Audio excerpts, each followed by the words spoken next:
ਜਿਹੜੀ ਆ ਪੰਜਾਬ ਦੀ ਉਹ ਦਿਨੋਂ ਦਿਨ ਕਾਫੀ ਮੇਰਾ ਖਿਆਲ ਹੈ ਵੀ ਜ਼ੋਰ ਪਕੜ ਰਹੀ ਹੈ। ਹਾਂਜੀ ਹਾਂਜੀ ਔਰ ਇਹਦੇ ਵਿੱਚ ਕਈ ਤਰ੍ਹਾਂ ਦੇ ਸਵਾਲ ਜਵਾਬ ਉੱਠ ਕੇ ਆ ਰਹੇ ਆ। ਹਾਂਜੀ ਹਾਂਜੀ ਔਰ ਕਈ ਤਰ੍ਹਾਂ ਦਾ ਵਾਤਾਵਰਨ ਪੈਦਾ ਕਿ ਪਿੱਛੇ ਰਾਹੁਲ ਗਾਂਧੀ ਵੀ ਪੰਜਾਬ ਦਾ ਦੌਰਾ ਲਾ ਗਿਆ। ਹਾਂਜੀ ਲੇਕਿਨ ਇਹਦੇ ਸਾਰੀਆਂ ਗੱਲਾਂ ਦੇ ਵਿੱਚੋਂ ਅਕਾਲੀ ਦਲ ਨੇ ਵੀ ਬੜੀਆਂ ਆਪਣੀ ਕਾਨਫਰੰਸਾਂ ਕਰ ਲਈਆਂ ਉਹ ਟਰੈਕਟਰ ਤੇ ਟਰੈਕਟਰ ਦੀ। ਔਰ ਫਿਰ ਉਹਦਾ ਲੱਖੋਵਾਲ ਸੀ ਉਹਦਾ ਵੀ ਸੁਪਰੀਮ ਕੋਰਟ ਚਲਾ ਗਿਆ ਰੋਲ ਆ ਗਿਆ। ਇਹਦੇ ਵਿੱਚ ਆਪਾਂ ਇੱਕ ਹੁਣ ਪਹਿਲਾਂ ਪੁਆਇੰਟ ਡਿਸਕਸ ਕਰਨੇ ਆ ਵੀ ਜਿਹੜੀਆਂ ਸਿਆਸੀ ਪਾਰਟੀਆਂ ਦਾ ਕੀ ਰੋਲ ਰਿਹਾ ਪਹਿਲਾਂ ਹਾਂਜੀ ਹਾਂਜੀ ਤੇ ਹੁਣ ਕੀ ਰੋਲ ਆ, ਇਹਨਾਂ ਦੀ ਮਨਸ਼ਾ ਕੀ ਹੈ। ਠੀਕ ਹੈ ਦੂਸਰੀ ਆਪਾਂ ਕਰਾਂਗੇ ਗੱਲ ਕਿਸਾਨ ਲੀਡਰਸ਼ਿਪ ਦੇ ਉੱਤੇ। ਠੀਕ ਹੈ। ਜਦੋਂ ਪਿੱਛੇ ਮੋਦੀ ਸਾਹਿਬ ਨੇ ਉਹਨਾਂ ਨੂੰ ਇੱਕ ਸੰਦੇਸ਼ਾ ਭੇਜਿਆ ਥਰੂ ਬਿਊਰੋਕਰੈਟਸ ਹਾਂਜੀ ਹਾਂਜੀ ਕਿ ਸਾਡੇ ਨਾਲ ਗੱਲਬਾਤ ਕਰੋ ਹਾਂਜੀ ਜਾਂ ਤੁਹਾਡੀ ਗੱਲਬਾਤ ਕਰਾ ਦਿੰਨੇ ਆ ਜਾਂ ਤੁਹਾਡੇ ਸ਼ੰਕਾ ਇਹ ਦੂਰ ਕਰ ਦਿੰਨੇ ਆ। ਹਾਂਜੀ ਉਹਦੇ ਤੇ ਆਪਾਂ ਗੱਲਬਾਤ ਕਰਾਂਗੇ। ਠੀਕ ਹੈ ਜੀ। ਤੇ ਤੀਜੀ ਆਪਾਂ ਗੱਲ ਕਰਾਂਗੇ ਵੀ ਇਸ ਮੂਵਮੈਂਟ ਦੀ ਦੇਸ਼ ਦੀ ਸਿਆਸਤ ਤੇ ਦੇਸ਼ ਦੇ ਸਮਾਜਿਕ ਤਾਣੇ ਬਾਣੇ ਆਰਥਿਕ ਤਾਣੇ ਬਾਣੇ 'ਚ ਕੀ ਦਿਸ਼ਾ ਹੋਵੇਗੀ ਕਿਸਾਨ ਦੀ ਲਹਿਰ ਦੀ। ਠੀਕ ਹੈ ਤੇ ਸਭ ਤੋਂ ਪਹਿਲਾਂ ਜਿਹੜਾ ਆਪਾਂ ਕਰਦੇ ਹਾਂ ਜਿਹੜੇ ਸਿਆਸੀ ਪਾਰਟੀਆਂ ਇਹਨਾਂ ਰੌਲਾ ਪਾ ਰਹੀਆਂ ਕਿਸਾਨਾਂ ਦੇ ਨਾਲ ਬੜੀ ਇੱਕ ਜੁਟਤਾ ਦਿਖਾਉਣ ਦੀ ਕੋਸ਼ਿਸ਼ ਕਰ ਰਹੀਆਂ ਤੇ ਇਹਨਾਂ ਦਾ ਰੋਲ ਕੀ ਰਿਹਾ। ਕਾਂਗਰਸ ਦਾ ਸਭ ਤੋਂ ਪਹਿਲਾਂ ਤਾਂ ਆਪਾਂ ਕਾਂਗਰਸ ਦਾ ਰੋਲ ਵੇਖੀਏ ਕਿ ਕਾਂਗਰਸ ਰਾਜ ਕਾਫੀ ਯਾਰ ਕੀਤਾ ਤੇ ਕਾਂਗਰਸ ਦਾ ਕੀ ਰੋਲ ਰਿਹਾ। ਠੀਕ ਹੈ ਉਸ ਤੋਂ ਬਾਅਦ ਅਕਾਲੀਆਂ ਦਾ ਆਪਾਂ ਵੇਖ ਲੈਂਦੇ ਹਾਂ ਵੀ ਕੀ ਰੋਲ ਹੈ। ਉਸ ਤੋਂ ਬਾਅਦ ਬੀਜੇਪੀ ਦਾ ਇਹ ਕੀ ਕਰਨਾ ਚਾਹੁੰਦੀ ਹੈ, ਇਹਦੇ ਬਾਰੇ ਕੋਈ ਚਾਨਣ ਪਾਓ। ਠੀਕ ਹੈ ਜੀ। ਸ਼ਰਮਾ ਜੀ, ਜਿਹੜੀ ਕਿਸਾਨਾਂ ਦੀ ਜਿਹੜੀ ਮੂਵਮੈਂਟ ਹੈ ਇੰਡੀਆ ਦੇ ਵਿੱਚ ਉਹ ਵਾਕਈ ਤੁਹਾਡੀ ਗੱਲ ਠੀਕ ਹੈ, ਕਾਫੀ ਜ਼ੋਰ ਫੜ ਗਈ ਹੈ ਔਰ ਬੜੀ ਫੋਕਸਡ ਹੈ। ਫੋਕਸਡ ਮੈਂ ਜਦੋਂ ਕਹਿੰਦਾ ਇਹਦਾ ਮਤਲਬ ਇਹ ਹੈ ਕਿ ਇਹਨਾਂ ਨੇ ਜੋ ਨਿਰਣੇ ਐਜੀਟੇਸ਼ਨ ਕਰਨ ਤੋਂ ਪਹਿਲਾਂ ਲਏ ਸੀ, ਇਹ ਜਿਹੜੀ ਯੂਨੀਅਨਸ ਹੈਗੀਆਂ ਕਿਸਾਨਾਂ ਦੀ ਯੂਨੀਅਨਸ ਹੈ ਉਹ ਤੇ ਖਰੀਆਂ ਉਤਰੀਆਂ, ਉਹਨੂੰ ਨਿਭਾ ਰਹੀਆਂ। ਠੀਕ ਹੈ। ਅਕਸਰ ਹੈ ਕਿ ਯੂਨੀਅਨਸ ਦੇ ਉੱਤੇ ਸਰਕਾਰ ਦਾ ਪ੍ਰੈਸ਼ਰ ਹੁੰਦਾ ਹੈ, ਕੁਝ ਕਹਿ ਲਓ ਵੀ ਵਿਰੋਧੀਆਂ ਦਾ, ਕੁਝ ਰੂਲਿੰਗ ਪਾਰਟੀ ਦਾ, ਕੁਝ ਏਜੰਸੀਜ਼ ਦਾ, ਉਹ ਉਹਨਾਂ ਨੂੰ ਨਿਖੇੜ ਕੇ ਕੁਝ ਨਾ ਕੁਝ ਉਹਨਾਂ 'ਚ ਪਾੜ ਪਾ ਕੇ ਤੇ ਸੰਨ ਲਾ ਲੈਂਦੀਆਂ ਤੇ ਯੂਨੀਅਨ ਦੇ ਜਿਹੜੇ ਮੁੱਦੇ ਹੈਗੇ ਆ ਉਹ ਕਿਤੇ ਹੋਰ ਰਹਿ ਜਾਂਦੇ ਆ, ਪਿੱਛੇ ਰਹਿ ਜਾਂਦੇ ਆ। ਪਰੰਤੂ ਇਸ ਜਿਹੜੀ ਕਿਸਾਨਾਂ ਦੀ ਮੂਵਮੈਂਟ ਹੈ ਇਹਦੇ ਵਿੱਚ ਦੇਖਿਆ ਇੱਕ ਬੜੀ ਪ੍ਰੋਮੀਨੈਂਟ ਚੀਜ਼ ਸਾਹਮਣੇ ਆਈ ਹੈ। ਉਹ ਹੈ ਕਿ ਇਹਨਾਂ ਨੇ ਜਿਸ ਤਰ੍ਹਾਂ ਸ਼ੁਰੂ ਦੇ ਵਿੱਚ ਕਿਹਾ ਸੀ ਕਿ ਅਸੀਂ ਹੁਣ ਤੱਕ ਜਿਹੜੀਆਂ ਵੀ ਸਰਕਾਰਾਂ ਆਈਆਂ ਜਾਂ ਜਿਹੜੀਆਂ ਵੀ ਪੋਲੀਟੀਕਲ ਪਾਰਟੀਆਂ ਆਈਆਂ ਜਾਂ ਜਿਨ੍ਹਾਂ ਨਾਲ ਕਿਸਾਨ ਯੂਨੀਅਨ ਦੀ ਐਫੀਲੀਏਸ਼ਨ ਰਹੀ ਹੈ ਜਾਂ ਐਸੋਸੀਏਸ਼ਨ ਰਹੀ ਹੈ, ਅਸੀਂ ਉਹਨਾਂ ਤੋਂ ਅੱਡ ਹੋ ਕੇ ਆਪਣਾ ਜਿਹੜਾ ਪਲੇਟਫਾਰਮ ਹੈ ਬਣਾਉਣਾ। ਆਪਣੇ ਪਲੇਟਫਾਰਮ ਦੇ ਉੱਤੇ ਹੀ ਅਸੀਂ ਲੜਾਈ ਲੜਨੀ ਹੈ। ਅਸੀਂ ਕਿਸੇ ਵੀ ਪੋਲੀਟੀਕਲ ਪਾਰਟੀ ਨੂੰ ਨਾ ਤੇ ਬੁਲਾਉਣਾ, ਨਾ ਉਹਨਾਂ ਨੂੰ ਸਟੇਜ ਉਹਨਾਂ ਨਾਲ ਸਾਂਝੀ ਕਰਨੀ ਹੈ, ਨਾ ਉਹਨਾਂ ਨੂੰ ਕੋਈ ਇੰਪੋਰਟੈਂਸ ਦੇਣੀ ਹੈ। ਹੁਣ ਇਹਦੇ ਪਿੱਛੇ ਜਾਣਨ ਦੀ ਲੋੜ ਹੈ ਕਿ ਇੱਦਾਂ ਕਿਉਂ ਹੋਇਆ, ਕਿਉਂਕਿ ਬੜੇ ਚਿਰਾਂ ਤੋਂ ਇਹ ਦੇਖਿਆ ਜਾ ਰਿਹਾ ਸੀ ਕਿ ਜਿਹੜੀਆਂ ਪੋਲੀਟੀਕਲ ਪਾਰਟੀਆਂ ਹੈਗੀਆਂ ਉਹ ਭਾਵੇਂ ਉਹ ਕਿਸਾਨ ਹੋਏ ਭਾਵੇਂ ਉਹ ਮਜ਼ਦੂਰ ਹੋਏ, ਉਹਦਾ ਸ਼ੋਸ਼ਣ ਕੀਤਾ ਜਾਂਦਾ ਸੀ, ਉਹਦੇ ਨਾਮ ਦਾ ਫਾਇਦਾ ਉਠਾਇਆ ਜਾਂਦਾ ਸੀ। ਜਦੋਂ ਕਿ ਜਿਹੜੀਆਂ ਨੀਤੀਆਂ ਜਿਹੜੀਆਂ ਵੱਖ-ਵੱਖ ਪਾਰਟੀਆਂ ਵੱਲੋਂ ਜਦੋਂ ਕਾਬਜ਼ ਹੋ ਜਾਂਦੀਆਂ ਸੀ ਉਹ ਬੇਸਿਕਲੀ ਕਿਸਾਨਾਂ ਦੇ ਵਿਰੁੱਧ ਹੁੰਦੀਆਂ ਸੀ, ਜਿਹੜੇ ਮਜ਼ਦੂਰ ਆ ਉਹਨਾਂ ਦੇ ਵਿਰੁੱਧ ਹੁੰਦੀਆਂ ਸੀ। ਬਹੁਤ ਦੇਖਣ ਵਿੱਚ ਇਹ ਆਇਆ ਕਿ ਕਹਿਣ ਨੂੰ ਜਿਹੜਾ ਹੈਗਾ ਪੇਪਰ ਵਰਕ ਦੇ ਵਿੱਚ ਇੱਦਾਂ ਲੱਗਦਾ ਸੀ ਕਿ ਸ਼ਾਇਦ ਇਹ ਜਿਹੜੀਆਂ ਗੱਲਾਂ ਕੀਤੀਆਂ ਜਾ ਰਹੀਆਂ ਇਹ ਕਿਸਾਨਾਂ ਦੇ ਪੱਖ 'ਚ ਹੈਗੀਆਂ, ਮਜ਼ਦੂਰਾਂ ਦੇ ਪੱਖ 'ਚ ਹੈਗੀਆਂ, ਪਰ ਜਦੋਂ ਉਹਨਾਂ ਨੂੰ ਤੁਸੀਂ ਬਰੀਕੀ ਨਾਲ ਘੋਖਦੇ ਸੀ ਤਾਂ ਪਤਾ ਲੱਗਦਾ ਸੀ ਕਿ ਇਹ ਜਿਹੜੀਆਂ ਨੀਤੀਆਂ ਹੈਗੀਆਂ ਇਹ ਬੇਸਿਕਲੀ ਉਹਨਾਂ ਦੇ ਵਿਰੁੱਧ ਹੈ।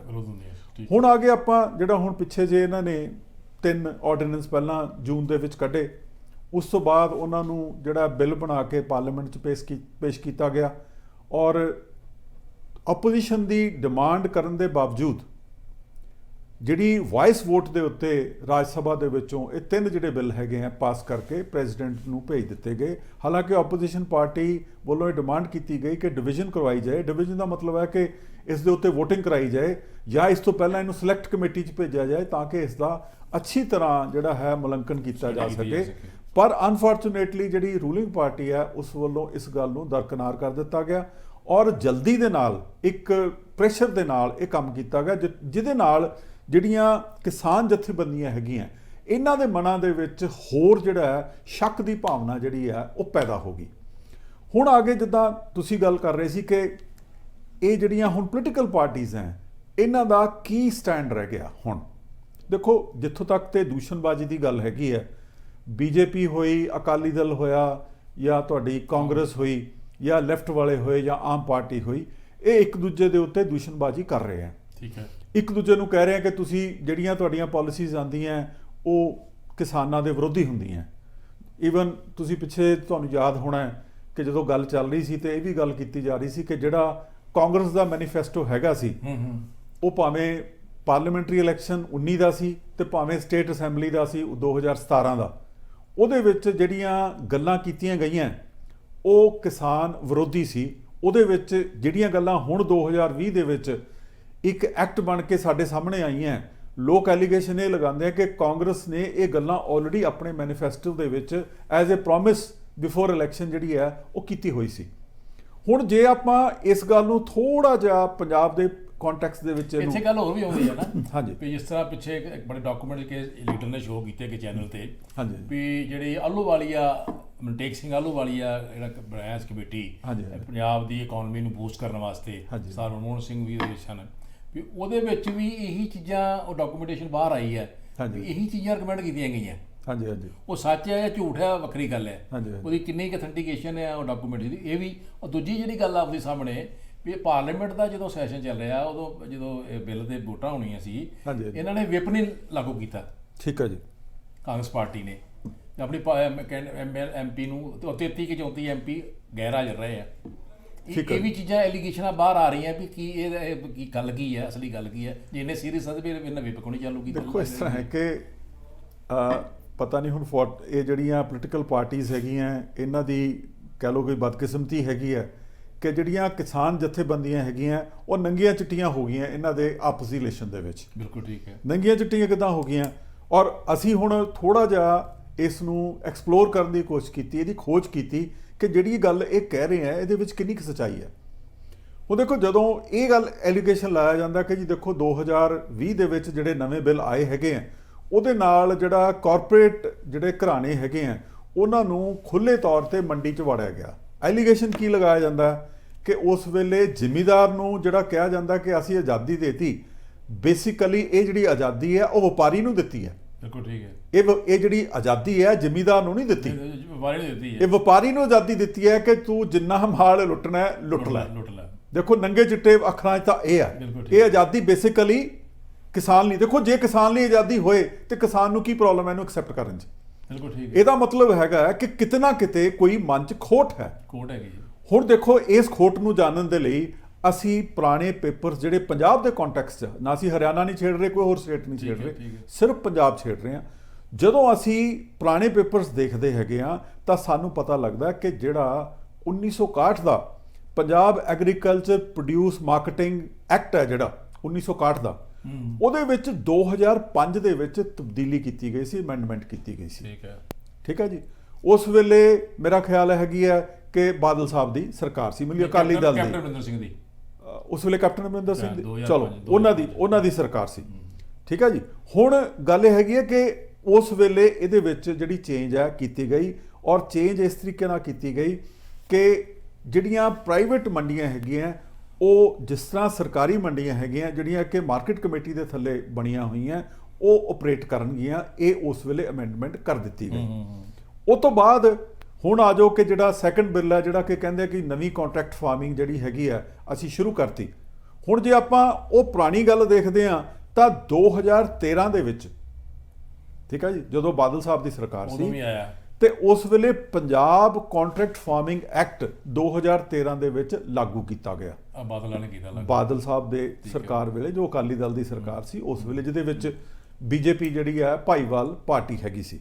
ਹੁਣ ਹੈ ਕਿ ਜਿਹੜਾ 2013 ਦੇ ਵਿੱਚ ਕੀਤਾ ਗਿਆ ਉਹ ਆਲਮੋਸਟ ਉਹੀ ਪੈਟਰਨ ਤੇ ਆ ਜਿਹੜੀ ਕੰਟਰੈਕਟ ਫਾਰਮਿੰਗ ਹੁਣ ਸਰਕਾਰ, ਮੋਦੀ ਸਰਕਾਰ ਵੱਲੋਂ 2020 ਦੇ ਵਿੱਚ ਲਾਗੂ ਕੀਤੀ ਗਈ। ਮੈਂ ਆਵਾਂਗਾ ਕਿ ਉਹਦੇ 'ਚ ਕੀ ਫਰਕ ਹੈ। ਹੁਣ ਆ ਗਈ ਕਿ ਇੱਥੇ ਤੁਹਾਡੇ ਮੈਂ ਹੋਰ ਗੱਲ ਨਾਲ ਜੋੜ, ਜਿਹੜੀ ਤੁਸੀਂ 2005 ਕੀਤੀ ਨਾ ਗੱਲ, ਵੀ ਉਦੋਂ ਇੱਕ ਐਕਟ ਪਾਸ ਕੀਤਾ ਗਿਆ ਪ੍ਰਾਈਵੇਟ ਪਲੇਅਰਸ ਨੂੰ ਮਾਰਕੀਟਿੰਗ ਕਰਨ ਵਾਸਤੇ, ਉਹ ਬੜੀ ਵੱਡੀ ਉਦੋਂ ਗੱਲ ਪੰਜਾਬ 'ਚ ਉੱਭਰ ਕੇ ਆਈ ਸੀ ਕਿ ਬਾਦਲਾਂ ਨੇ ਉਦੋਂ ਰਿਲਾਇੰਸ ਵਗੈਰਾ ਨੂੰ ਨਹੀਂ ਸੀ ਆਉਣ ਦਿੱਤਾ। ਰਿਲਾਇੰਸ ਵਾਲੇ ਫਰੈਸ਼ ਜਿਹੜੇ ਦੁਕਾਨਾਂ ਖੋਲ੍ਹੀਆਂ ਸੀ, ਜਿਹੜੀਆਂ ਸਟੋਰ ਖੋਲ੍ਹੇ ਸੀ ਇਹਨਾਂ ਨੇ ਫਰੈਸ਼ ਦੇ ਰਿਟੇਲ ਦੇ ਵਿੱਚ, ਔਰ ਉਦੋਂ ਬਾਦਲਾਂ ਨੇ ਉਹ ਨਾ ਕੀਤੀ ਵੀ ਰਿਲਾਇੰਸ ਨੂੰ ਨਹੀਂ ਸੀ ਐਂਟਰ ਹੋਣ ਦਿੱਤਾ। ਔਰ ਇਹ ਵੀ ਐਲੀਗੇਸ਼ਨ ਲੱਗਾ ਸੀ ਵੀ ਉਹ ਫਿਰ ਕਾਂਗਰਸ ਨੂੰ ਉਹਨਾਂ ਨੇ ਕੁਛ ਹਲਵਾ ਮੰਡਾ ਖਵਾਇਆ, ਤੇ ਆਮ ਐਮਐਲਏ ਵੀ ਕਹਿੰਦੇ ਇਹ ਗੱਲਾਂ ਕਰਦੇ ਸੀ ਇਲੈਕਸ਼ਨ ਵੀ ਬੜੇ ਬੜੇ ਪੈਸੇ ਫੰਡ ਦਿੱਤਾ, ਫਾਈਨੈਂਸ ਕੀਤਾ, ਤੇ ਬੜਾ ਵੱਡਾ ਐਲੀਗੇਸ਼ਨ ਸੀ ਉਦੋਂ ਲੱਗਾ ਇਹਨਾਂ ਦੇ ਤੇ ਉਹ ਜਿਹੜੀ ਤੁਹਾਡੀ 2005 ਦੀ ਗੱਲ ਉਹ ਸੱਚੀ ਸਾਬਤ ਹੋ ਰਹੀ ਹੈ ਵੀ ਇਹਨਾਂ ਕੀਤਾ। ਤੇ ਫਿਰ ਬਾਦਲਾਂ ਨੇ ਵੀ ਫਿਰ ਆਪ ਲਾਲਚ ਆ ਕੇ 2013 ਵਿੱਚ ਉਹ ਵੀ ਫਿਰ ਇਸੇ ਕੱਪ ਚੱਕਰ 'ਚ ਪੈ ਗਏ। ਦੇਖੋ ਇਹ ਜਿਹੜੇ ਤਿੰਨ, ਮੈਂ ਤੀਜੇ ਦੀ ਗੱਲ ਕਰ ਲਾਂ ਪਹਿਲਾਂ, ਫਿਰ ਤੁਹਾਨੂੰ ਸਾਰੇ ਬਾਰੇ ਦੱਸਦਾ। ਫਿਰ ਇਹਨਾਂ ਨੇ 2018 ਦੇ ਵਿੱਚ ਜਿਹੜੀ ਇਸ ਵੇਲੇ ਪ੍ਰੈਜ਼ੈਂਟ ਕਾਂਗਰਸ ਸਰਕਾਰ ਹੈਗੀ ਆ, ਉਹਨਾਂ ਨੇ Punjab agriculture marketing regulatory authority act ਬਣਾਇਆ 2018 'ਚ, ਜਿਹਨੂੰ ਕਿ 2020 ਦੇ ਵਿੱਚ ਫੇਰ ਅਮੈਂਡਮੈਂਟ ਕਰਕੇ ਲਾਗੂ ਕੀਤਾ। ਠੀਕ ਹੈ ਜੀ। ਹੁਣ ਗੱਲ ਇਹ ਹੈਗੀ ਹੈ ਕਿ ਇਹ ਜਿਹੜੇ ਤਿੰਨੇ ਐਕਟ ਜਾਂ ਅਮੈਂਡਮੈਂਟਾਂ ਕੀਤੀਆਂ ਗਈਆਂ 6, 13 ਤੇ 2018 ਤੇ 20, ਜੇ ਅਸੀਂ ਇਹਨਾਂ ਨੂੰ ਅਜੇ ਇੱਕ ਸਰਫੇਸ ਲੈਵਲ ਤੇ ਪੜ੍ਹਦੇ ਹਾਂ, ਬੜੇ ਡੀਪਲੀ ਨਹੀਂ ਜਾਂਦੇ, ਉੱਪਰੋਂ ਪੜ੍ਹਦੇ ਹਾਂ, ਤਾਂ ਸਾਨੂੰ ਇਹ ਲੱਗਦਾ ਹੈਗਾ ਕਿ ਇਹ ਜਿਹੜੇ ਕਾਨੂੰਨ ਹੈਗੇ ਆ, ਜਿਹੜੇ 6 ਤੋਂ ਸ਼ੁਰੂ ਹੋ ਕੇ 2020 ਤੱਕ ਚੱਲੇ ਆ, ਮਤਲਬ ਮੋਦੀ ਸਾਹਿਬ ਵੱਲੋਂ ਇਹ ਕਾਨੂੰਨ ਲਿਆਉਣ ਤੋਂ ਪਹਿਲਾਂ, ਭਾਵੇਂ ਉਹ ਅਕਾਲੀ ਦਲ ਦੀ ਸਰਕਾਰ ਸੀ, ਭਾਵੇਂ ਕਾਂਗਰਸ ਦੀ ਸਰਕਾਰ ਸੀ, ਉਹਨਾਂ ਦੋਵੇਂ ਪਾਰਟੀਆਂ ਵੱਲੋਂ ਜਿਹੜਾ ਪ੍ਰਾਈਵੇਟ ਪਲੇਅਰਸ ਨੂੰ ਮੰਡੀ 'ਚ ਲਿਆਉਣ ਦਾ ਜਿਹੜਾ ਮਸੌਦਾ ਹੈਗਾ ਉਸ ਨੂੰ ਅੱਗੇ ਵਧਾਇਆ ਗਿਆ। ਬਿਲਕੁਲ ਠੀਕ ਹੈ। ਠੀਕ ਹੈ ਜੀ। ਹੁਣ ਆ ਜਾਂਦਾ ਕਿ ਲੈਟਸ ਅੰਡਰਸਟੈਂਡ ਕਿ ਜਿਹੜਾ ਲਾਸਟ ਆਪਣਾ ਗਿਆ ਹੈਗਾ Punjab agriculture marketing regulatory authority act ਜਿਹੜਾ 2018 ਹੈ, ਜੇ ਅਸੀਂ ਇਸ ਨੂੰ ਪੜ੍ਹਨ ਦੀ ਕੋਸ਼ਿਸ਼ ਕਰਦੇ ਹਾਂ ਤੇ ਇਹਦੇ 'ਚ ਜਾਣਨ ਦੀ ਕੋਸ਼ਿਸ਼ ਕਰਦੇ ਹਾਂ ਕਿ ਇਸ ਨੂੰ ਕਿਉਂ ਲਿਆਂਦਾ ਗਿਆ, ਤੇ ਉਹਦੇ ਵਿੱਚ ਲਿਖਿਆ ਹੈਗਾ ਕਿ ਇਹ ਐਨ act to provide the systematic growth and transformation of marketing of agriculture produce. ਇਹ ਸਿਸਟਮੈਟਿਕਲੀ ਅਸੀਂ ਇਹਨੂੰ ਜਿਹੜਾ ਹੈਗਾ ਚੇਂਜ ਕਰਨਾ ਚਾਹੁੰਦੇ ਹਾਂ। ਠੀਕ ਹੈ ਜੀ। ਫਿਰ ਇਹਦੀ ਡਿਟੇਲ ਦਿੱਤੀ ਹੈਗੀ ਹੈ, to facilitate and regulate the systematic growth and transformation and marketing of agriculture produce, to assist the development of agricultural commerce। ठीक है। ये agriculture नहीं है, ये commerce है। ठीक है। through multiple channels। ਹੁਣ ਮਲਟੀਪਲ ਚੈਨਲ ਕੀ ਹੈ ਕਿ ਇੱਕ ਪਾਸੇ ਤਾਂ ਮਾਰਕੀਟ ਕਮੇਟੀ ਆ ਗਈ, ਠੀਕ ਹੈ ਜੀ, ਜਿਹੜੀ ਕਿ ਜਿਹੜਾ ਮਾਰਕੀਟਿੰਗ ਐਕਟ ਹੈਗਾ 1961 ਉਹਦੇ ਤਹਿਤ ਜਿਹੜੀਆਂ ਮੰਡੀਆਂ ਸਥਾਪਿਤ ਹੋਈਆਂ ਉਹਦੇ ਤਹਿਤ ਉਹ ਕਾਰਵਾਈ ਕਰੇਗੀ, ਜਿੱਦਾਂ ਆਪਣੀ MSP ਖਰੀਦੀ ਜਾਂਦੀ ਹੈ ਰਵਾਇਤੀ ਤੌਰ ਤੇ। ਠੀਕ ਹੈ। ਦੂਜੇ ਪਾਸੇ ਮੈਨੇਜਮੈਂਟ ਕਮੇਟੀਆਂ ਆ ਗਈਆਂ। ਹੁਣ ਮੈਨੇਜਮੈਂਟ ਕਮੇਟੀ ਕੀ ਹੈ? Market committee. ਮੈਨੇਜਮੈਂਟ ਕਮੇਟੀ ਦਾ ਕੀ ਕੰਮ? ਇਹ ਪਹਿਲਾਂ ਇੱਕ ਇੰਸਟੀਟਿਊਸ਼ਨ ਖੜਾ ਕੀਤਾ ਗਿਆ ਕਿ ਜਿਹੜੀ ਮਾਰਕੀਟ ਕਮੇਟੀ ਹੈਗੀ ਹੈ ਉਹਦੇ ਵਿਰੁੱਧ ਇੱਕ ਮੈਨੇਜਮੈਂਟ ਕਮੇਟੀ ਖੜੀ ਕੀਤੀ ਜਾਏਗੀ, ਜਿਹੜੀਆਂ ਪ੍ਰਾਈਵੇਟ ਮੰਡੀਆਂ ਐਸਟੈਬਲਿਸ਼ ਕੀਤੀਆਂ ਗਈਆਂ ਹੈਗੀਆਂ, ਜਿੱਥੇ ਕਿ ਜਿਹੜਾ ਵੱਡਾ ਵਪਾਰੀ ਹੈ ਉਹ ਐਜ਼ ਹੋਲਸੇਲਰ ਐਂਡ ਰਿਟੇਲਰ ਜਿਹੜਾ ਹੈਗਾ ਕਾਰਵਾਈ ਕਰ ਸਕੇਗਾ, ਖਰੀਦ ਕਰ ਸਕੇਗਾ। ਇਹ ਪਹਿਲਾਂ ਜਿਹੜਾ ਹੈਗਾ ਇੱਕ ਸਿਸਟਮ ਖੜਾ ਕੀਤਾ ਗਿਆ। ਅੱਛਾ, ਅੱਗੇ ਕੀ ਹੈਗਾ? To provide meaningful support to the growers and to make for the incidental provisions. So ਹੁਣ ਇਹਦੇ ਵਿੱਚ ਕੀ ਆ? Meaningful support to the growers. ਹੁਣ ਇਹ MSP ਨਹੀਂ ਗੱਲ ਕਰ ਰਹੇ, ਗਰੋਵਰਸ ਨੂੰ ਅਸੀਂ ਕੀ ਦੇ ਰਹੇ ਹਾਂ? Meaningful support price. ਹੁਣ ਇਹ ਦੇਖੋ, ਇਹ ਬੜੇ ਯੂਫੀਮਿਸਟਿਕ ਵਰਡਸ ਹੁੰਦੇ ਆ, ਮਿੱਠੇ ਮਿੱਠੇ ਸ਼ਬਦ ਹੁੰਦੇ ਆ।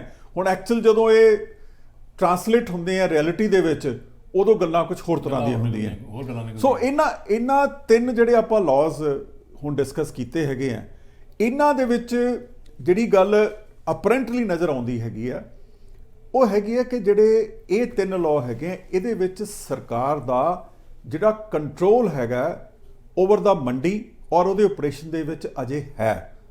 ਮਤਲਬ ਤੁਸੀਂ ਇਹ ਕਹਿ ਸਕਦੇ ਹੋ ਕਿ ਜਿਹੜੀ ਇਹਨਾਂ ਨੇ ਮਾੜੇ ਮੋਟੇ ਜਿਹੜੇ ਵੱਡੇ ਵਪਾਰੀਆਂ ਨੂੰ ਕੰਸੈਸ਼ਨ ਦਿੱਤੇ ਜਾਂ ਪੈਰਲਲ ਮਾਰਕੀਟਿੰਗ ਦਾ ਸਿਸਟਮ ਖੜਾ ਕੀਤਾ, ਉਹਦੇ ਵਿੱਚ ਵੀ ਜਿਹੜਾ ਸਰਕਾਰ ਦੀ ਜਿਹੜੀ ਇੰਟਰਵੈਂਸ਼ਨ ਆ ਉਹ ਰੱਖੀ ਗਈ ਆ।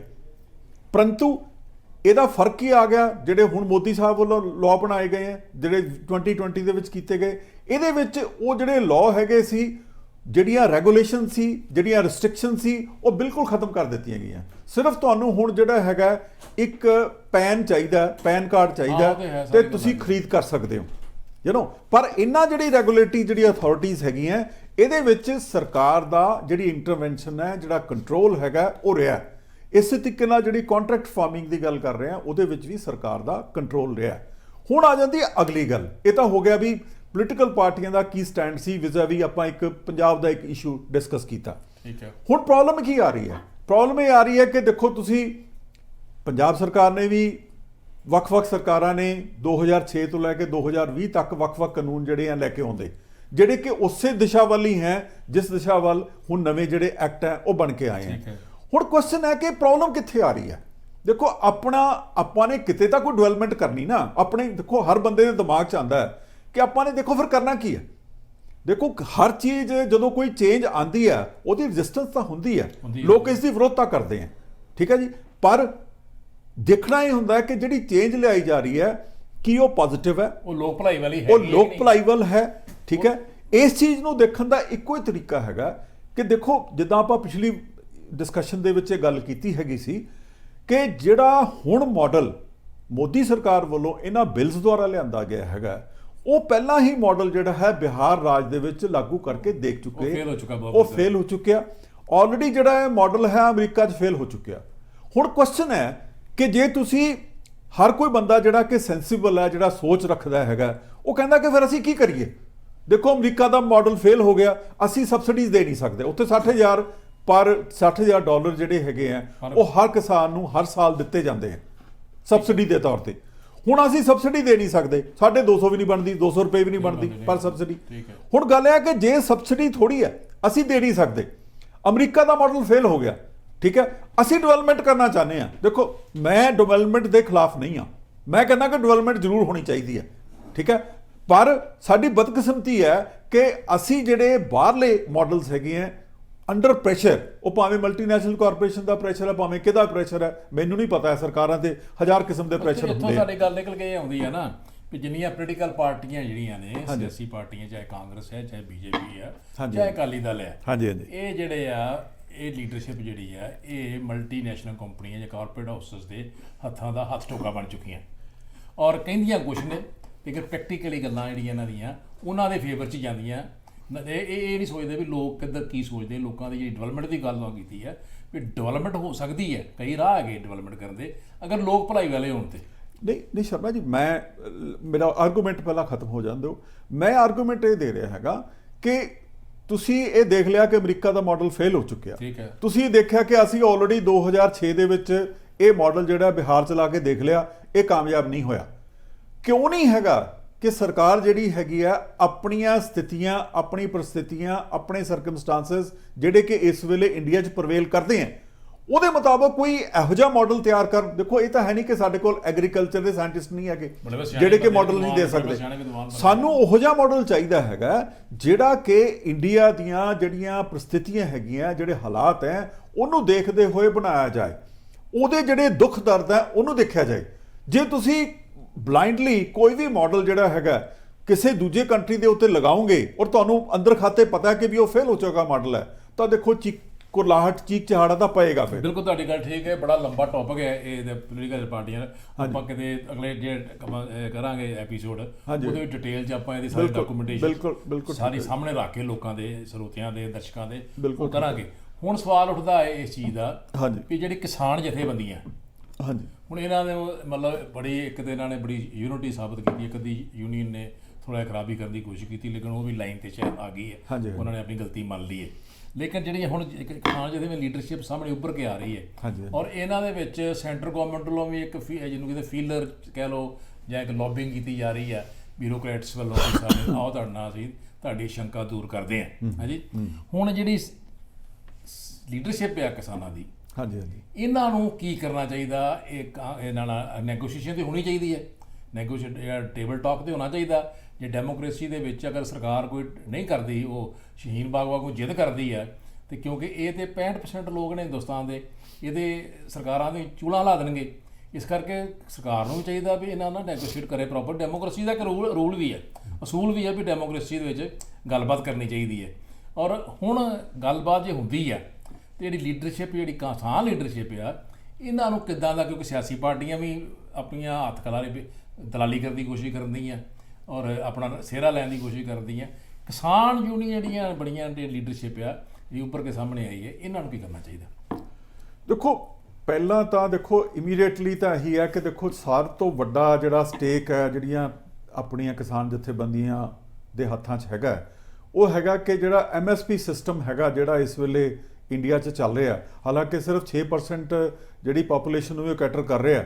ਇੱਕ ਤਾਂ ਹੈ ਕਿ ਵੀ ਇਹ ਹੁਣ ਕਿਉਂਕਿ ਸਰਕਾਰ ਨਾਲ ਗੱਲ ਚੱਲ ਰਹੀ ਹੈ ਤਾਂ ਘੱਟੋ ਘੱਟ ਇਹ ਕਿਹਾ ਜਾਏ ਵੀ ਜਿਹੜੀਆਂ ਫਸਲਾਂ ਦੇ ਉੱਤੇ MSP ਤੁਸੀਂ ਅਨਾਉਂਸ ਕਰਦੇ ਹੋ, ਉਹ ਜਿੱਥੇ ਕਿਤੇ ਵੀ ਉਹ ਫਸਲ ਦੀ ਜਿਹੜੀ ਹੈ ਉਤਪਾਦਨ ਹੁੰਦਾ ਉਹ ਰਾਜ ਦੇ ਵਿੱਚ ਜਿਹੜੀ ਖਰੀਦ ਹੈ ਉਹ ਸਰਕਾਰ ਨਿਸ਼ਚਿਤ ਕਰੇ।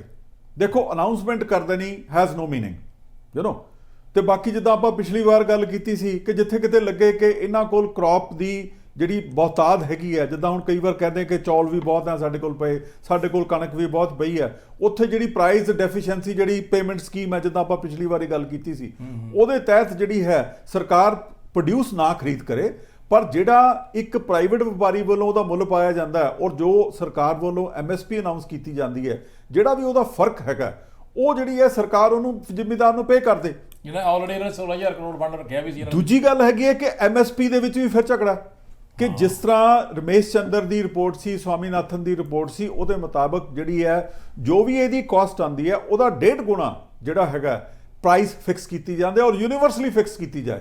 ਇਹ ਨਹੀਂ ਹੈ ਕਿ ਵੀ ਇੱਕ ਜਗ੍ਹਾ ਦੇ ਉੱਤੇ ਜਿੱਦਾਂ ਪੰਜਾਬ ਐਂਡ ਹਰਿਆਣਾ ਜਾਂ ਯੂਪੀ ਦੇ ਵਿੱਚ, ਵੈਸਟਰਨ ਯੂਪੀ ਦੇ ਵਿੱਚ ਅਸੀਂ MSP ਤੇ ਪੈਡੀ ਤੇ ਜਿਹੜਾ ਹੈਗਾ ਕਣਕ ਖਰੀਦੀ ਜਾਂਦੇ ਆ, ਬਾਕੀ ਕਿਸੇ ਜਗ੍ਹਾ ਤੇ ਅਸੀਂ ਖਰੀਦਦੇ ਨਹੀਂ। ਮਤਲਬ ਇਸ ਤਰ੍ਹਾਂ ਦੀ ਗੱਲ ਜਿਹੜੀ ਹੈ ਨਹੀਂ ਹੋਣੀ ਚਾਹੀਦੀ। ਇੱਕ ਯੂਨੀਫਾਰਮ ਫਾਰਮੂਲਾ ਹੋਣਾ ਚਾਹੀਦਾ ਤਾਂ ਕਿ ਜਿਹੜਾ ਜ਼ਿਮੀਂਦਾਰ ਹੈਗਾ ਉਹਨੂੰ ਅਸ਼ੋਰਡ ਮਾਰਕੀਟ ਹੋਏ, ਅਸ਼ੋਰਡ ਉਹਨਾਂ ਕੋਲ ਸਰਕਮਸਟੈਂਸਸ ਹੋਣ, ਅਸ਼ੋਰਡ ਮਾਰਕੀਟ ਦੇ ਬੇਸ ਦੇ ਉੱਤੇ, ਅਸ਼ੋਰਡ ਪ੍ਰਾਈਸ ਦੇ ਬੇਸ ਦੇ ਉੱਤੇ ਉਹ ਜਿਹੜੀ ਹੈ ਫਸਲ ਦੀ ਬਿਜਾਈ ਕਰੇ। ਉਹਨੂੰ ਪਤਾ ਹੋਏ ਕਿ ਜੇ ਮੈਂ ਮੰਡੀ 'ਚ ਜਾਣਾ ਤੇ ਮੈਨੂੰ ਕੋਈ ਪੁੱਛਣ ਵਾਲਾ ਹੈਗਾ, ਕਿਉਂਕਿ ਦੇਖੋ ਵਪਾਰੀ ਜਿਹੜਾ ਹੈਗਾ ਨਾ ਉਹ ਭਾਵੇਂ ਜਿੰਨਾ ਮਰਜ਼ੀ ਆਪਾਂ ਗੱਲਾਂ ਕਰ ਲਈਏ, ਜਿਹੜਾ ਵਪਾਰੀ ਹੈ ਨਾ ਉਹਦਾ ਜਿਹੜਾ ਬੇਸਿਕ ਮਨੋਰਥ ਹੈਗਾ ਮੰਡੀ 'ਚ ਜਾਣ ਦਾ ਉਹ ਹੈਗਾ ਪ੍ਰੋਫਿਟ। ਇਹ ਕਿਉਂਕਿ ਆਪਣੀ ਇੰਡੀਆ ਇੱਕ ਵੈਲਫੇਅਰ ਸਟੇਟ ਹੈਗਾ ਇਸ ਕਰਕੇ ਵੈਲਫੇਅਰ ਸਟੇਟ ਨੂੰ ਦੇਖਦੇ ਹੋਏ ਸਾਨੂੰ ਜਿਹੜੀ ਵੀ ਕਿਸਾਨ ਮੰਡੀ 'ਚ ਆਉਂਦਾ ਉਹਦੀ ਸੁਵਿਧਾ ਦੇ ਲਈ ਸਾਨੂੰ ਹਰ ਕਿਸਮ ਦਾ ਕਦਮ ਚੱਕਣਾ ਚਾਹੀਦਾ, ਹਰ ਕਿਸਮ ਦਾ, ਜਿਹਦੇ ਨਾਲ ਜ਼ਿਮੀਂਦਾਰ ਨੂੰ ਇਹ ਲੱਗੇ ਕਿ ਇਹ ਜਿਹੜੀ ਸਰਕਾਰ ਹੈ ਸਾਡੀ ਸਰਕਾਰ ਹੈ, ਅਸੀਂ ਇਹ ਸਰਕਾਰ ਨੂੰ ਡੈਮੋਕ੍ਰੈਟਿਕ ਵੇ ਦੇ ਨਾਲ ਚੁਣ ਕੇ ਭੇਜਿਆ ਹੈਗਾ ਔਰ ਅੱਜ ਜਿਹੜੀ ਸਰਕਾਰ ਹੈ ਉਹ ਸਾਡੇ ਪੱਖ ਦੇ ਲਈ ਜਿਹੜੀ ਬੈਠੀ ਹੈ। ਹੁਣ ਆ ਗਈ ਗੱਲ ਨਵੇਂ ਮਾਡਲ ਦੀ। ਦੇਖੋ ਪਹਿਲਾਂ ਤਾਂ MSP ਸਿਕਿਉਰ ਕੀਤੀ ਜਾਣੀ ਚਾਹੀਦੀ ਹੈ। ਦੂਜਾ ਹੈਗਾ ਕਿ ਨਵਾਂ ਮਾਡਲ, ਦੇਖੋ ਪੰਗਾ ਕਿੱਥੇ ਪੈ ਰਿਹਾ ਜੀ ਕਿ ਆਪਾਂ ਨੇ ਪਹਿਲਾਂ ਤਾਂ ਸਬਸਿਡੀ ਆਪਾਂ ਖਤਮ ਕਰਨ ਦੀ ਕੋਸ਼ਿਸ਼ ਕਰਦੇ ਹਾਂ, ਜਦੋਂ ਕਿ ਵੈਸਟਰਨ ਵਰਲਡ ਦੇ ਵਿੱਚ ਇਹ ਸਬਸਿਡੀ ਖਤਮ ਨਹੀਂ ਹੋ ਰਹੀ। ਇਹ ਗੱਲਾਂ ਛੱਡੋ ਤੁਸੀਂ, ਇਹਨਾਂ ਗੱਲਾਂ ਸਾਰਾ ਰਿਜ਼ਲਟ ਇਹ ਨਿਕਲਦਾ ਵੀ ਜਿਸ ਤਰ੍ਹਾਂ ਗਵਰਨਮੈਂਟ ਕਰ ਰਹੀ ਹੈ, ਕਦੀ ਮਿਨਿਸਟਰੀ ਆਫ ਹੋਮ ਫੇਅਰ ਜਿਹੜੇ ਉਹ ਕਰ ਰਹੇ, ਅਫਸਰ ਭੇਜ ਰਹੇ, ਲੌਬਿੰਗ ਕਰ ਰਹੇ ਆ, ਜਾਂ ਹੋਰ ਤਰੀਕੇ ਨਾਲ ਕਈ ਪੋਲੀਟੀਕਲ ਪਾਰਟੀ ਨੇ ਲਓ ਜੀ ਤੁਹਾਡੀ ਗੱਲ ਕਰਾ ਦਿੰਦੇ ਆ। ਇਹਦਾ ਮਤਲਬ ਰਿਜ਼ਲਟ ਇਹ ਨਿਕਲਦਾ ਵੀ ਪ੍ਰੋਪਰ ਟੇਬਲ ਟਾਕ ਹੋਣੀ ਚਾਹੀਦੀ ਹੈ ਔਰ ਹਾਈ ਅਥਾਰਟੀ ਜਿਹੜੀ ਹੈ ਰਿਸਪੌਂਸੀਬਲ, ਪੋਲੀਟੀਕਲ ਰਿਸਪੌਂਸੀਬਲ ਹੈ ਪ੍ਰਾਈਮ ਮਿਨਿਸਟਰ ਲੈਵਲ ਦਾ ਜਾਂ ਐਗਰੀਕਲਚਰ ਮਿਨਿਸਟਰ ਲੈਵਲ ਦਾ, ਉਹਨੇ ਕਮੇਟੀ ਬਣੇ ਬਕਾਇਦਾ ਗਵਰਨਮੈਂਟ ਵੱਲੋਂ, ਪ੍ਰਾਈਮ ਮਿਨਿਸਟਰ ਲੈਵਲ ਦੀ ਕਮੇਟੀ ਬਣੇ ਜਾਂ ਐਗਰੀਕਲਚਰ ਮਿਨਿਸਟਰ ਨਾਲ ਉਹਦੇ ਨਾਲ ਅਟੈਚ ਕੀਤੇ ਜਾਂ ਰਿਸਪੌਂਸੀਬਲ ਮਿਨਿਸਟਰ ਵੀ ਜਿਹੜੇ ਉਹਨਾਂ ਨੂੰ ਬਕਾਇਦਾ ਨੋਟੀਫਾਈ ਹੋਇਆ ਹੋਵੇ ਔਰ ਕਿਸਾਨ ਲੀਡਰਸ਼ਿਪ ਜਿਹੜੀ ਆ ਉਸ ਟੇਬਲ ਟਾਕ ਤੇ ਗੱਲ ਕਰੇ, ਬਜਾਏ ਕਿ ਉਹਨਾਂ ਨੂੰ ਐਵੇਂ ਝਾਂਸੇ ਦੇਣੇ ਜਾਂ ਉਹਨਾਂ ਨੂੰ ਗੱਲਾਂ ਕਰ ਅਫਸਰ ਨੂੰ ਭੇਜ ਦੇਣਾ ਕਿਸੇ ਨੂੰ ਜਾਂ ਕੋਈ ਵਿਦਆਊਟ ਅਥਾਰਟੀ ਭੇਜ ਦੇਣਾ ਜਾਂ ਗੱਲਬਾਤ ਕਰਨੀ। ਇਹਨਾਂ ਚੀਜ਼ਾਂ ਤੋਂ ਮੈਂ ਸਮਝਦਾ ਕਿਸਾਨਾਂ ਨੂੰ ਬਚਣਾ ਚਾਹੀਦਾ। ਦੇਖੋ ਇਸ ਤਰ੍ਹਾਂ ਹੈਗਾ ਕਿ ਜਦੋਂ ਵੀ ਦੋ ਧਿਰਾਂ ਜਿਹੜੀਆਂ ਇੱਕ ਦੂਜੇ ਦੇ ਵਿਰੋਧ 'ਚ ਬੈਠੀਆਂ ਹੋਣ, ਭਾਵੇਂ ਯੂਨੀਅਨ ਹੈ, ਭਾਵੇਂ ਕੋਈ ਮਜ਼ਦੂਰਾਂ ਦੀ ਯੂਨੀਅਨ ਹੈ, ਭਾਵੇਂ ਜ਼ਿਮੀਂਦਾਰਾਂ ਦੀ ਹੈਗੀ ਹੈ, ਵੀਜ਼ਾ-ਵੀ ਜਦੋਂ ਸਰਕਾਰ ਨਾਲ ਗੱਲਬਾਤ ਚੱਲਦੀ ਹੈ ਤਾਂ ਸਰਕਾਰ ਵੱਲੋਂ ਜਿਸ ਤਰੀਕੇ ਨਾਲ ਉਹਨੂੰ ਬੁਲਾਇਆ ਜਾਂਦਾ ਹੈਗਾ ਇੱਕ ਸੰਕੇਤ ਹੁੰਦੇ ਆ। ਦੇਖੋ ਜਿਸ ਤਰੀਕੇ ਨਾਲ ਜਿਹੜੀਆਂ ਕਿਸਾਨ ਯੂਨੀਅਨਸ ਨੂੰ ਕੇਂਦਰੀ ਸਰਕਾਰ ਵੱਲੋਂ ਬੁਲਾਇਆ ਗਿਆ ਹੈਗਾ ਉਹ ਕੋਈ ਸੰਕੇਤ ਸੀਰੀਅਸਨੈਸ ਦਾ, ਗੰਭੀਰਤਾ ਦੇ ਨਹੀਂ ਹੈ। ਗਲਤ ਤਰੀਕਾ, ਉਹ ਗੰਭੀਰਤਾ ਦਾ ਸੰਕੇਤ ਨਹੀਂ ਹੈ।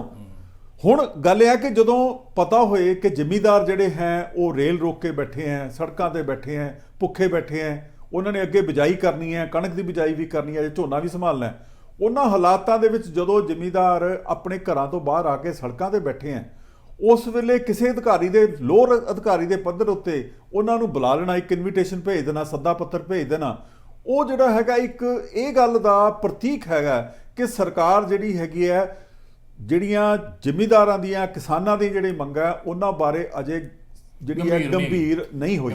ਐਵੇਂ ਨਾ ਮਤਲਬ ਕਹਿੰਦੇ ਗੋਂਗਲੂਆਂ ਦਾ ਮਿੱਟੂ ਝਾੜਨਾ ਚਾਹੁੰਦੀ ਹੈ। ਯੈਸ, ਹੈ ਨਾ, ਇਹੀ ਮਤਲਬ ਗੱਲ ਹੋਈ ਨਾ। ਹੁਣ ਗੱਲ ਸੀਰੀਅਸ ਨਹੀਂ ਲੈ ਰਹੀ ਉਹਨੇ ਲੀਡਰਸ਼ਿਪ ਨੂੰ, ਕਿਸਾਨ ਲੀਡਰਸ਼ਿਪ ਨੂੰ। ਇਹ ਮਤਲਬ ਲੌਬੀ ਜਿਹੜਾ ਗੋਦੀ ਮੀਡੀਆ ਉਹਦੇ ਵਿੱਚ ਵੀ ਇਹੋ ਪ੍ਰਚਾਰਿਆ ਜਾ ਰਿਹਾ ਵੀ ਕਿਸਾਨ ਜੀ ਇਹ ਲੋਕਾਂ ਦੇ ਕਹਾਵੇ ਜਾ ਰਹੇ ਜਾਂ ਪੋਲੀਟੀਕਲ ਪਾਰਟੀਆਂ ਦੇ ਕਹਿਣੇ ਜਾ ਕੇ ਤੇ ਕਰਨ ਦੇ ਨੇ, ਗਲਤ ਕੰਮ ਕਰਨ ਦੇ ਜਾਂ ਐਂਟੀ ਨੇਸ਼ਨ ਸਾਬਤ ਵੀ ਕਈ ਸਟੇਟਮੈਂਟਾਂ ਦਵਾਈਆਂ ਜਾ ਰਹੀਆਂ ਜਿਹਨਾਂ ਸਮਝ ਹੀ ਨਹੀਂ ਹੈਗੀ ਕਿਸਾਨੀ ਦੀ, ਜਿੱਦਾਂ ਪਿੱਛੇ 2-4 ਐਕਟਰਾਂ ਨੇ ਦਿੱਤੀ ਸਟੇਟਮੈਂਟਾਂ। ਇਹਦਾ ਮਤਲਬ ਵੀ ਅਜੇ ਗੌਰਮੈਂਟ ਸੀਰੀਅਸ ਨਹੀਂ ਹੈਗੀ ਔਰ ਲੋਕ ਇਹ ਭੁੱਲ ਜਾਂਦੇ ਨੇ ਵੀ ਕਿਸਾਨ ਬਹੁਤ ਸਿਆਣਾ ਹਿੰਦੁਸਤਾਨ ਦਾ, ਕਿਸਾਨ ਲੀਡਰਸ਼ਿਪ ਵੀ ਬਹੁਤ ਸਿਆਣੀ ਹੈ। ਕਿਉਂਕਿ ਉਹ ਜ਼ਮਾਨੇ ਗਏ ਪੁਰਾਣੇ। ਇਹ ਪੜ੍ਹੀ ਲਿਖੀ ਲੀਡਰਸ਼ਿਪ ਹੈ ਕਿਸਾਨਾਂ ਦੇ ਵਿੱਚ ਵੀ। ਨਹੀਂ, ਕਿਸਾਨਾਂ 'ਚ ਨਾ ਜੀ ਦੇਖੋ ਦੋ ਚੀਜ਼ਾਂ ਆ ਗਈਆਂ ਇਸ ਵੇਲੇ। ਅੱਗੇ ਹੁੰਦਾ ਸੀ ਕਿ ਇਹਨਾਂ ਕੋਲ ਇੱਕ ਜਿਹੜੀ ਜ਼ਮੀਨੀ ਸੱਚਾਈ ਦੀ ਸਿਆਣਪ ਹੁੰਦੀ ਸੀ। ਹਾਂ, ਕਿਸਾਨਾਂ ਕੋਲ ਜ਼ਮੀਨੀ ਸੱਚਾਈ ਉਹ ਕਿਤਾਬਾਂ 'ਚ ਨਹੀਂ ਹੁੰਦੀ, ਉਹ ਜਿਹੜਾ ਬੰਦਾ ਜ਼ਮੀਨ ਨਾਲ ਜੁੜਿਆ ਹੋਇਆ ਉਹਦੇ ਕੋਲ ਹੀ ਹੁੰਦੀ ਸੀ। ਦੇਖੋ ਆਮ ਤੌਰ ਤੇ ਕਿਹਾ ਜਾਂਦਾ ਸੀ ਕਿ ਜ਼ਿਮੀਂਦਾਰ ਜਦੋਂ ਅਸਮਾਨ ਵੱਲ ਦੇਖਦਾ ਸੀ ਨਾ, ਉਹਨੂੰ ਪਤਾ ਲੱਗ ਜਾਂਦਾ ਸੀ ਬਾਰਿਸ਼ ਹੋਣੀ ਕਿ ਨਹੀਂ ਵੀ ਕੀ ਹੋਣਾ ਕਿ ਨਹੀਂ ਹੋਣਾ। ਠੀਕ। ਬੋਲੇ ਆ ਜਿਹੜੀ ਵੈਦਰ ਰਿਪੋਰਟਾਂ ਹੈ ਉਹ ਤੇ ਦੇਖ ਕੇ ਜ਼ਿਮੀਂਦਾਰ ਕੰਮ ਨਹੀਂ ਸੀ ਕਰਦਾ। ਹੁਣ ਤੇ ਜ਼ਿਮੀਂਦਾਰਾਂ ਕੋਲ ਡਾਟਾ ਵੀ ਆ ਗਿਆ। ਹੁਣ ਕੀ ਤਬਦੀਲੀ ਆਈ ਹੈ? ਹੁਣ ਤਬਦੀਲੀ ਆਈ ਹੈ ਕਿ ਉਹੀ ਜ਼ਿਮੀਂਦਾਰ ਜਿਹੜਾ ਜ਼ਮੀਨ ਨਾਲ ਜੁੜਿਆ ਹੋਇਆ ਸੀ, ਉਹ ਪੜ੍ਹਾਈ ਕਰਕੇ ਐਜੂਕੇਸ਼ਨ ਤੋਂ ਬਾਅਦ ਜਿਹੜਾ ਹੁਣ ਅੱਜ ਕੱਲ ਡਾਟਾ ਚੱਲ ਰਿਹਾ ਜਾਂ ਜਿੱਦਾਂ ਦਾ ਇੱਕ ਨਵਾਂ ਐਕਸਪੋਜ਼ਰ ਮਿਲਿਆ ਇਨਫੋਰਮੇਸ਼ਨ ਐਂਡ ਟੈਕਨੋਲੋਜੀ ਦੇ ਬੇਸ ਦੇ ਉੱਤੇ, ਉਹਦੇ ਨਾਲ ਜ਼ਿਮੀਂਦਾਰ ਦਾ ਜਿਹੜਾ ਚੇਤਨਾ ਲੈਵਲ ਹੈ ਉਹ ਬਹੁਤ ਉੱਚਾ ਹੋ ਚੁੱਕਿਆ। ਇਹਨਾਂ ਗੱਲਾਂ 'ਚੋਂ ਇਹ ਨਿਕਲਦੀ ਚੀਜ਼ ਵੀ ਹੁਣ ਸਾਰਾ ਕੁਝ ਹੋ ਗਿਆ। ਹਾਂਜੀ। ਇਹਦੇ ਵਿੱਚੋਂ ਜਿਹੜੇ ਕਿਸਾਨ ਮੂਵਮੈਂਟ ਚੱਲ ਰਹੀ ਹੈ, ਬੜੀ ਲੋੜ ਸੀ ਹਾਂਜੀ। ਚਿਰ ਦੀ, ਕਿਉਂਕਿ ਕੋਈ ਮੂਵਮੈਂਟ ਸੜਕਾਂ ਤੇ ਨਹੀਂ ਸੀ ਆਈ। ਹਾਂਜੀ। ਮਾਸ ਮੂਵਮੈਂਟ ਨਹੀਂ ਸੀ ਆਈ। ਹਾਂਜੀ। ਡੈਮੋਕ੍ਰੈਟਿਕ ਢਾਂਚੇ ਨੂੰ ਇੱਕ ਨਾ ਬਣਾ ਦਿੱਤਾ ਗਿਆ ਹੈ, ਅਰਿਸਟੋਕ੍ਰੈਟਿਕ ਜਿਹਾ ਬਣਾ ਦਿੱਤਾ ਗਿਆ ਸੀ। ਹਾਂਜੀ। ਤੇ ਹੁਣ ਇਹ ਅਸਲੀ ਸੜਕਾਂ 'ਤੇ ਲੜਾਈ ਆਈ ਆ ਲੋਕਾਂ ਦੇ ਹੱਕਾਂ ਦੀ। 65% 70% ਲੋਕਾਂ ਦੇ ਹੱਕਾਂ ਦੀ। ਇਹ ਜਿਹੜੀ ਮੂਵਮੈਂਟ ਆ ਦੇਸ਼ ਦੀ ਸਿਆਸਤ ਨੂੰ, ਦੇਸ਼ ਦੇ ਆਰਥਿਕ ਢਾਂਚੇ ਨੂੰ ਜਾਂ ਦੇਸ਼ ਦੇ ਸਮਾਜਿਕ ਢਾਂਚੇ ਨੂੰ ਕੋਈ ਦਿਸ਼ਾ ਦੇਵੇਗੀ। ਹੁਣ ਇਸ ਤਰ੍ਹਾਂ ਆਪ ਪਾਰਟੀ ਆ, ਆਪ ਪਾਰਟੀ ਵਾਲੇ ਮੈਂ ਸਮਝਦਾ ਵੀ ਰੋਲ ਬੜਾ ਵਧੀਆ ਸੀ ਕਿ ਉਹਨਾਂ ਨੇ ਡਰਾਮੇਬਾਜ਼ੀ ਨਹੀਂ ਕੀਤੀ। ਦੂਜੀਆਂ ਪਾਰਟੀਆਂ ਨੇ ਜਲੂਸ ਕੱਢੇ, ਟਰੈਕਟਰ ਰੈਲੀਆਂ ਕੀਤੀਆਂ, ਇਹ ਕੀਤੇ, ਉਹ ਚੁੱਪ ਕਰਕੇ ਕਿਸਾਨਾਂ ਦੇ ਨਾਲ ਵਿੱਚ ਜਾ ਕੇ ਮਿਕਸ ਕਰਕੇ ਬਹਿ ਜਾਂਦੇ ਸੀ ਭਗਵੰਤ ਮਾਨ ਵਰਗੇ, ਔਰ ਹੱਥ ਜੋੜ ਕੇ ਤੇ ਉਹਨਾਂ ਨੂੰ ਆਪਣੀ ਸੋਲੀਡੈਰਿਟੀ ਸ਼ੋਅ ਕਰਕੇ ਤੇ ਵਾਪਸ ਆ ਜਾਂਦੇ ਸੀ। ਮੀਡੀਆ ਵਾਲਿਆਂ ਨੇ ਉਹਨਾਂ ਨੂੰ ਗੱਲ ਨੂੰ ਜ਼ਿਆਦਾ ਉਭਾਰਿਆ ਨਹੀਂ, ਕਿਉਂਕਿ ਅੱਗੋਂ ਦੀ ਮੀਡੀਆ ਹੈ, ਕਿਉਂਕਿ ਜ਼ਿਆਦਾ ਅੱਜ ਕੱਲ੍ਹ ਜ਼ਿਆਦਾ ਨਿਊਜ਼ ਸੈਂਸਲੇਟ ਕੀਤੀ ਜਾਵੇ ਤਾਂ ਜਾ ਕੇ ਮੀਡੀਆ ਖਬਰ ਦਿੰਦਾ। ਲੇਕਿਨ ਬੜਾ ਵਧੀਆ ਰੋਲ ਕੀਤਾ ਉਹਨਾਂ ਨੂੰ, ਐਪਰੀਸ਼ੀਏਟ, ਸਾਨੂੰ ਉਹਨਾਂ ਨੂੰ ਇਹ ਕੰਗ੍ਰੈਚੁਲੇਸ਼ਨ ਦੇਣੀ ਚਾਹੀਦੀ ਹੈ। ਲੇਕਿਨ ਹੁਣ ਜਿਹੜੀ ਦਿਸ਼ਾ ਕੀ ਦਿੱਤੀ ਦੇਵੇਗੀ ਜਿਹੜੀ ਇਹ ਮੂਵਮੈਂਟ ਆ ਦੇਸ਼ ਦੀ ਰਾਜਨੀਤੀ ਨੂੰ, ਆਰਥਿਕਤਾ ਨੂੰ ਤੇ ਸਮਾਜਿਕ ਤਾਣੇ ਬਾਣੇ ਨੂੰ। ਦੇਖੋ ਜੀ ਇੱਕ ਗੱਲ ਤਾਂ ਹੈਗੀ ਹੈ, 5 ਮਿੰਟਾਂ 'ਚ ਆਪਾਂ ਕਵਰ ਕਰਨਾ ਜੀ। ਹਾਂਜੀ ਹਾਂਜੀ। ਦੇਖੋ ਇੱਕ ਚੀਜ਼ ਤਾਂ ਬਿਲਕੁਲ ਕਲੀਅਰ ਹੈਗੀ ਆ ਕਿ ਜਦੋਂ ਦੀਆਂ ਜਿਹੜੀਆਂ ਕਿਸਾਨ ਜਥੇਬੰਦੀਆਂ ਇਹ ਆਪਣਾ ਅੱਡ ਇੱਕ ਪਲੇਟਫਾਰਮ ਕੇ ਖੋਲ੍ਹ ਕੇ ਬੈਠ ਗਈਆਂ, ਉਹਦੇ ਨਾਲ ਜਿਹੜੀਆਂ ਜਿੰਨੀਆਂ ਵੀ ਪੋਲੀਟੀਕਲ ਪਾਰਟੀਆਂ ਦੇਸ਼ ਦੀਆਂ, ਉਹਨਾਂ ਨੂੰ ਜਿਹੜੀ ਹੈ ਘਬਰਾਹਟ ਹੋਣੀ ਸ਼ੁਰੂ ਹੋ ਗਈ ਹੈ। ਬਿਲਕੁਲ ਠੀਕ ਹੈ। ਕਿਉਂਕਿ ਦੇਖੋ ਹੁਣ ਤੱਕ ਇਹ ਸੀ ਕਿ ਉਹ ਪੋਲੀਟੀਕਲ ਪਾਰਟੀਆਂ ਇਹਨਾਂ ਦੇ ਜਿਹੜੇ ਮੁੱਦੇ ਹੈਗੇ ਆ, ਜ਼ਿਮੀਂਦਾਰਾਂ ਦੇ ਹੋਏ, ਗਰੀਬ ਜਿਹੜੇ ਮਜ਼ਦੂਰਾਂ ਦੇ ਮੁੱਦੇ ਹੋਏ, ਇਹਨਾਂ ਨੂੰ ਚੁੱਕ ਕੇ ਜਿਹੜੀਆਂ ਆਪਣੀਆਂ ਸਿਆਸੀ ਜਿਹੜੀਆਂ ਵੋਟਾਂ ਉਹ ਖੜੀਆਂ ਕਰਦੇ ਸੀ। ਇਹ ਪਹਿਲੀ ਵਾਰ ਹੈਗਾ ਕਿ ਕਿਸਾਨ ਜਿਹੜਾ ਹੈਗਾ ਉਹ ਨੰਗਾ ਚਿੱਟਾ ਹੋ ਕੇ ਜਿਹੜਾ ਹੈਗਾ ਸੜਕਾਂ ਤੇ ਖੁੱਲ੍ਹ ਕੇ ਆ ਗਿਆ। ਹੁਣ ਦੇਖੋ ਜਿਹੜਾ ਕਿਸਾਨ ਹੈ ਉਹ ਇੱਕ ਤਾਂ ਬੰਦਾ ਨਹੀਂ ਹੈ, ਇਸ ਕੰਟਰੀ ਦੇ ਵਿੱਚ ਘੱਟੋ ਘੱਟ 60 ਕਰੋੜ ਜਿਹੜੇ ਕਿਸਾਨ ਹੈ ਜਿਹੜੇ ਕਿ ਇਸ ਗੱਲ ਨਾਲ ਅਫੈਕਟਡ ਹੈ। ਔਰ ਹਾਲਾਂਕਿ ਜਦੋਂ ਵੀ ਆਪਾਂ ਦੇਖਿਆ ਹੈ ਕਿ ਇਸ ਕਿਸਾਨ ਨੂੰ ਕੋਈ 5 ਪੈਸੇ ਦੀ ਮਦਦ ਜਿਹੜੀ ਹੈ ਉਹ ਕਿਸੇ ਪਾਸੋਂ ਵੀ ਮਿਲਦੀ ਹੈ ਤਾਂ ਰੌਲਾ ਪੈ ਜਾਂਦਾ। ਇਹਨੂੰ ਆਪਾਂ ਕਹਿੰਦੇ ਕਿ ਇੱਕ ਕੋਲੋਨਾਈਜ਼ਡ ਜਿਹੜੀ ਹੈਗੀ ਹੈ ਇੱਕ ਸੈਕਟਰ ਐਗਰੀਕਲਚਰ ਬਣ ਗਿਆ। ਹੁਣ ਉਹਦੇ ਵਿੱਚ ਕੀ ਹੈ ਕਿ ਜਿਹੜਾ ਕੰਜ਼ਿਊਮਰ ਆ ਵੀ ਰੌਲਾ ਪਾਉਂਦਾ, ਜਿਹੜਾ ਵਪਾਰੀ ਆ ਉਹ ਵੀ ਰੌਲਾ ਪਾਉਂਦਾ, ਜਿਹੜੀਆਂ ਪੋਲੀਟੀਕਲ ਪਾਰਟੀਆਂ ਉਹ ਵੀ ਰੌਲਾ ਪਾਉਂਦੀਆਂ। ਉਹ ਤੁਹਾਨੂੰ ਯਾਦ ਆ ਕਿ ਪਿਛਲੀ ਵਾਰੀ ਆਪਾਂ ਗੱਲ ਕਰ ਰਹੇ ਸੀ ਕਿ ਸਿਰਫ 13,000 ਕਰੋੜ ਦਾ ਜਿਹੜਾ ਹੈਗਾ ਸੀ 2 ਵੱਡੇ ਘਰਾਣਿਆਂ ਦਾ ਜਿਹੜਾ ਲੋਨ ਹੈ ਮਾਫ ਕਰ ਦਿੱਤਾ ਗਿਆ, ਤੇ ਜਦੋਂ ਕਿ 12,000 ਜਿਹੜੇ ਜ਼ਿਮੀਂਦਾਰ ਹੈਗੇ ਆ ਉਹਨਾਂ ਨੂੰ 230 ਕਰੋੜ ਦੇ ਲਈ, ਠੀਕ ਆ, ਹਰ ਜ਼ਿਮੀਂਦਾਰ ਨੂੰ ਨੋਟਿਸ ਦੇ ਦਿੱਤਾ ਗਿਆ। ਉੱਥੋਂ ਕੀ ਲੱਗਦਾ ਹੈਗਾ ਕਿ ਇਹ ਜਿਹੜਾ ਜ਼ਿਮੀਂਦਾਰੀ ਦਾ ਕੰਮ ਹੈ, ਐਗਰੀਕਲਚਰ ਦਾ ਕੰਮ ਹੈ, ਇਹ ਟੋਟਲੀ ਕੋਲੋਨਾਈਜ਼ ਹੋ ਗਿਆ। ਉਹਨੂੰ ਕੋਈ ਵੀ ਬੈਨੀਫਿਟ ਦਿੱਤਾ ਜਾਂਦਾ ਸਾਰੇ ਰੌਲਾ ਪੈ ਜਾਂਦਾ। ਅਦਰਵਾਈਜ਼ ਉਹਨਾਂ ਨੂੰ ਚੁੱਕੇ ਜਿਹੜੇ ਵੱਡੇ ਘਰਾਣੇ ਆ ਉਹਨਾਂ ਨੂੰ ਨਾਨ ਪਰਫਾਰਮਿੰਗ ਜਿਹੜੇ ਐਸੈਟਸ ਦੇ ਵਿੱਚ ਜਿਹੜਾ ਹੈ ਉਹ ਕਨਵਰਟ ਕਰ ਦਿੱਤਾ ਜਾਂਦਾ ਤੇ ਗੱਲ ਖਤਮ ਹੋ ਜਾਂਦੀ ਹੈ। ਸੋ ਇਸ ਕਰਕੇ ਜਦੋਂ ਇਹ ਲੜਾਈ ਲੜੇਗੀ ਜਿਹੜੀ ਇਹ ਕਲਾਸ ਹੈਗੀ ਆ, ਤਾਂ ਇਹਦੇ ਬੜੇ ਵੱਡੇ ਪੋਲੀਟੀਕਲ, ਸੋਸ਼ਲ, ਇਕਨੋਮਿਕ ਕਨਸੀਕੁਐਂਸਸ ਦੇਸ਼ ਲਈ ਹੋਣਗੇ।